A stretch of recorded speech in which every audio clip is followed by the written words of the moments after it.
आप सभी को जय सिया राम।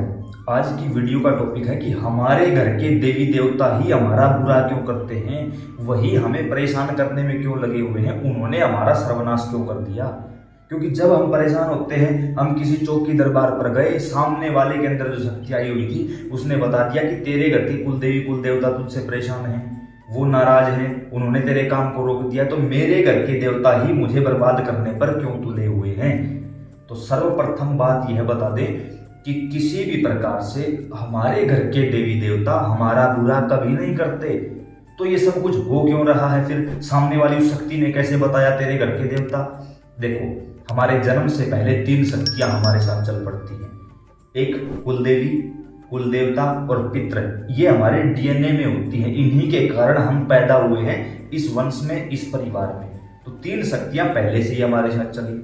ऐसे में सर्वप्रथम घर के जो मुख्य देवता हैं वो हैं घर के पितृ देवता। इसलिए जब तक पितरों को नहीं मनाया जाएगा तब तक किसी भी प्रकार से आप ना किसी पूजा पाठ में, ना किसी साधन सिद्धि में, ना किसी खुद के कारोबार व्यवसाय में कामयाब हो सकते। अब काफी लोगों के मन में ये भ्रांतियां हैं कि हमारे माँ बाप जो दादा दादी जो मरे हुए हैं वो पितर हैं। वो पितर नहीं होते, वो पूर्वज होते हैं। और अगर सभी मरे हुए पितर बनेंगे तो भूत प्रेत बनते हैं। ये कौन बनते हैं भाई, आप लोग बताओ मुझे। तो पितर कौन होते हैं? पितर रूप में लगभग वो व्यक्ति आते हैं जो या तो 11 वर्ष से कम उम्र की गए हैं, उनको बोलेंगे हम बाल पित्र, या फिर जो अनमैरिड गए हैं उनको बोला जाता है ऊत पित्र। और एक ऊत 100 भूतों के बराबर होता है, यानी विनाश करने में समय नहीं लगाता। तीसरे होते हैं जुझारू पित्र, जो कि पुलिस या फौज में थे, लड़ाई के दौरान शहीद हुए थे। चौथे आते हैं पितरेश्वर, यानी जिन्होंने अपनी पूरी उम्र को आराम से जिया है, अपने बाद अपनी पीढ़ियों के लिए अपने बच्चों को अपना नाम, अपना घर, जमीन जायदाद, संपत्ति देकर गए हैं। अब इसमें से जो पितरेश्वर होते हैं, जो पूरी उम्र जी कर गए हैं, वो आगे चले जाते हैं, वो परेशान नहीं करते। पीछे जो बच्चे हैं, विशेषकर 11 वर्ष के बच्चे बाल पित्र बनते हैं। उससे छोटे हैं कच्चा कलवा मसान बनते हैं, विनाश कर देते हैं। तो ऐसे में हम क्या करें? सर्वप्रथम तो जब इनको इनका भोग नहीं मिलता तो ये अपने कुलदेवी कुल देवता के पास जाते हैं। मान के चलो आपकी कुलदेवी माता काली है, आपके कुल देवता भगवान शिव है, मान लेते हैं। ऐसे में भगवान शिव माता काली के पास जाएंगे कि ये हमारे बच्चे हमें भोग नहीं दे रहे, क्या करें? और जब तक पितरों का भोग नहीं मिलेगा, कुलदेवी कुल देवता का भोग नहीं पहुंचेगा। तो ऐसे भी कुलदेवी कुल देवता भी परेशान है कि जब पितरों को भोग नहीं मिला, हमारा कैसे मिलेगा। तो ऐसे में कुलदेवी कुल देवता पितरों को अनुमति दे देते हैं कि जाओ अपने तरीके से भोग ले लो इनसे। फिर जो हमारे घर में अकाल मृत्यु हुई थी वो लोग हमारे घर की बैंड बजानी शुरू कर देते हैं। सर्वप्रथम तो वो सपने में आकर बताएंगे, थोड़ा सा हिंट देंगे, हम नहीं समझेंगे क्योंकि हम चालाक हैं। इस समय की जो पीढ़ी है वो सबूत मांगने वाली पीढ़ी है, उसको इन चीजों से कोई लेना देना नहीं है और ये बातें उनको दकियानुसी लगती हैं। तो सर्वप्रथम तो वो समझाएंगे, हो सकता है काफी समय इसी चक्कर में निकल जाए। धीरे धीरे फिर वो आपको परेशान करेंगे, जैसे कि काम में रुकावट डाल देना। कोई भी काम 95% तक हो जाएगा, 5% जीरो हो जाएगा। घर के बच्चे 1-2 नंबर से एग्जाम में रह जाएंगे, इंटरव्यू में रह जाएंगे, नाम आ चुका है लेकिन फाइनल लिस्ट में नाम बाहर हो जाएगा। ये सब पितृ दोष के कारण होता है और यही कारण है कि आज लगभग हर घर में पितृ दोष लगा हुआ है, क्योंकि अकाल मृत्यु सभी के यहाँ हुई है। आज 12 दिन कोई नहीं बैठता, पहले ही 13वीं कर देते हैं, ऐसा कभी नहीं होता। फिर धीरे धीरे जब ये पितृ दोष प्रेत दोष में कन्वर्ट हो जाता है तो फिर हमारे घर में बैंड बज जाती है। फिर बाहर के भूत प्रेत भी आ जाते हैं, घर के भूत प्रेत भी आ जाते हैं और मिलकर हमारा नाश कर देते हैं। और फिर हम दोष किसको देंगे कि हमारे ही देवता हमें मारने पर क्यों तुले हुए हैं। क्या आपको पता है आपके पितृ कौन है? क्या आपने कभी पितरों के लिए पिंडदान किया है? अगर आपको इस बारे में कुछ भी नहीं पता तो सर्वप्रथम तो हम नीचे डिस्क्रिप्शन में पितरों की पूरी प्लेलिस्ट दे देंगे, एक बार देख लेना। अगर विनाश से बचना चाहते हो तो उसमें वो बातें बताई गई हैं जो आप घर पे रहकर आसानी से कर सकते हो, एक भी पैसा खराब नहीं करना आपको। दूसरी चीज, अपने पितरों के लिए कम से कम 5 अमावस्या पहले की 3 पीढ़ियां, मान के चलो आप जीवित हो, आपके अगर फादर साहब जीवित हैं, आपके माँ बापा जीवित हैं तो उनसे पहले की 3 पीढ़ियां, माँ बापा नहीं है तो उनको मिलाकर 3 पीढ़ियां, किसी भी पवित्र तीर्थ पर जाकर पिंडदान करो, स्नान करो, तर्पण करो और घर पे आकर हवन करो। 5 अमावस्या ये काम करो। खुद ब खुद रास्ते ना खुल जाए तो। अगली चीज, कुल देवी कुल देवता का हमें पता ही नहीं है। गांव में रहते थे, गांव छोड़ दिया, शहर में रहने लगे, शहर का माहौल अपना लिया, गांव की बातें दकियानुसी लगने लगी, गांव के लोग बेरोजगार, बेकार और एक प्रकार से पिछड़े हुए लगने लगे। तो हमने अपने शक्तियों को भुला दिया। कुछ समय के लिए वो शक्तियां चुप रही, लेकिन जब एक महाप्रलयंकारी षड्यंत्र रचा, बने बनाए महल मिट्टी में मिला दिए। किसने? क्योंकि उन तक उनका भोग नहीं पहुंचा। आप अपने बुजुर्गों के पास बैठकर देखो, वो आपको कहेंगे कि हम भोग देते थे, हम देवता के यहाँ जाते थे। भोग देते थे मतलब आपने देखा होगा होली और दीपावली की रात को हमारे घर के बुजुर्ग, महिला, पुरुष आज भी मान के चलो माता रानी के नाम से या कुल देवता के नाम से थोड़ी सी प्रसाद, माता रानी का श्रृंगार आज भी चौराहे पर रखवाते हैं। आज भी होली के अंदर वो चीजें डाली जाती हैं।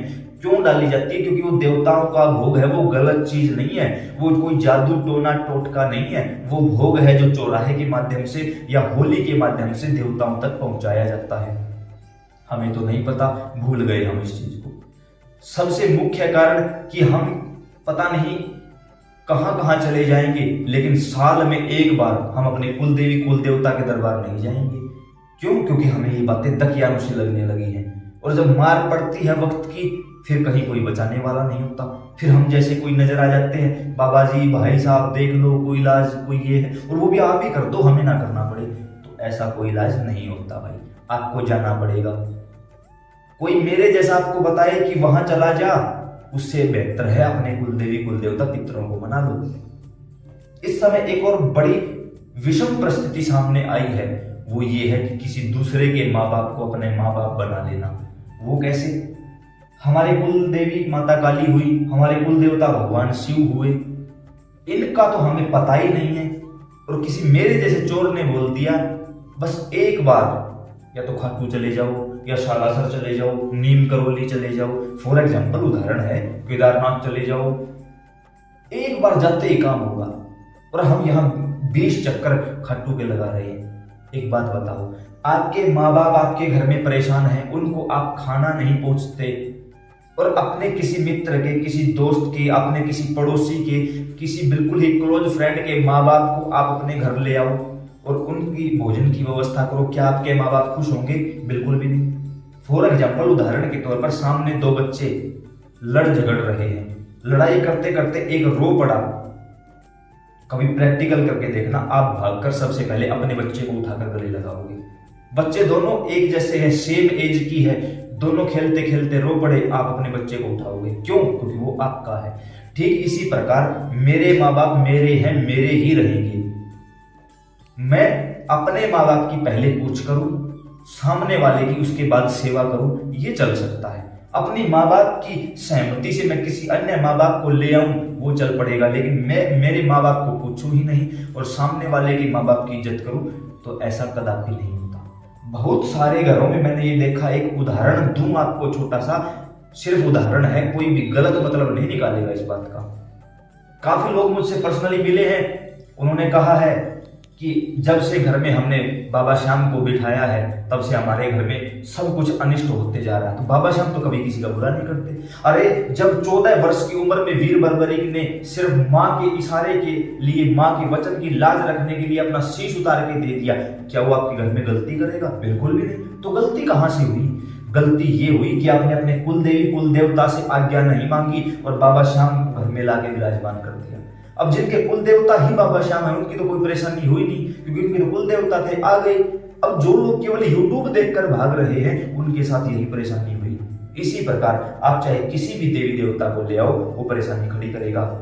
वस्तुतः परेशानी वो देवता नहीं खड़ी करता, आपके कुल देवी कुल देवता करते, क्योंकि आप उनकी मर्जी के बगैर उनको लेके आए हो। मान के चलो मैं घर में नन्हे से ठाकुर जी को लेके आना चाहता हूँ, तो मैं क्या घर में बैठकर हे माता काली, हे भगवान शिव, इस समय बड़ी इच्छा है कि ठाकुर जी की सेवा करूं, अगर आप अनुमति दो, तो सिर्फ पूछना ही तो है, करना कुछ नहीं, सिर्फ पूछना है। तुरंत सौपन के माध्यम से आदेश हो जाएंगे, ले आ, हमें भी प्रसन्नता होगी।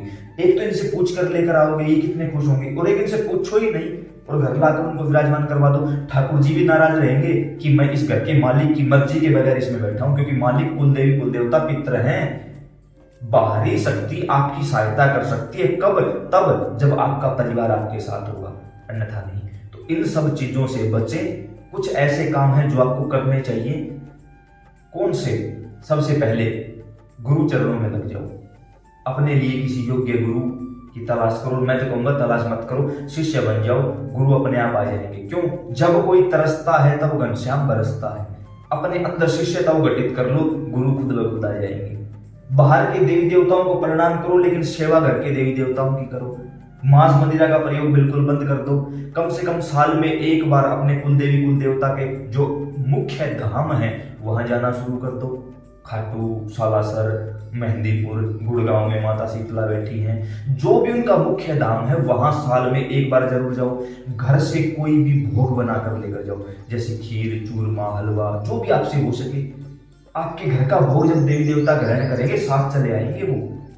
कोशिश करो कि जो दिन आपके कुल देवी कुल देवताओं का है उस दिन घर में अखंड ज्योत चलनी चाहिए। धीरे धीरे उनके नाम का भोग, अरे कुछ नहीं मांगते, केवल 5 रुपए के बतासे समर्पित कर दो, पूरी साल कुछ नहीं करना पड़ेगा, साल में सिर्फ एक बार कर दो। अगर आप लोग यह काम करने में सक्षम नहीं है, पितरों का पिंडदान नहीं करवाते, पितरों के बारे में बिल्कुल भी नहीं पता, या कुछ करना नहीं चाहते, या हमें तो सिर्फ मांस मदिरा का सेवन करना लेकिन हमारा काम चल पड़े, ऐसा नहीं होगा। हम कुछ नहीं करेंगे, सामने वाला कुछ कर दे, ऐसा भी कुछ होने वाला नहीं है। तो उम्मीद करता हूँ ये जानकारी आपको एक एक पॉइंट अच्छे से समझ में आया होगा। कमेंट बॉक्स के माध्यम से अगर कोई सवाल है तो आप पूछ सकते हो। नीचे डिस्क्रिप्शन में व्हाट्सएप ग्रुप का लिंक दिया है, वहां से आप हमारे व्हाट्सएप ग्रुप के साथ जुड़ सकते हो। जय श्री राम।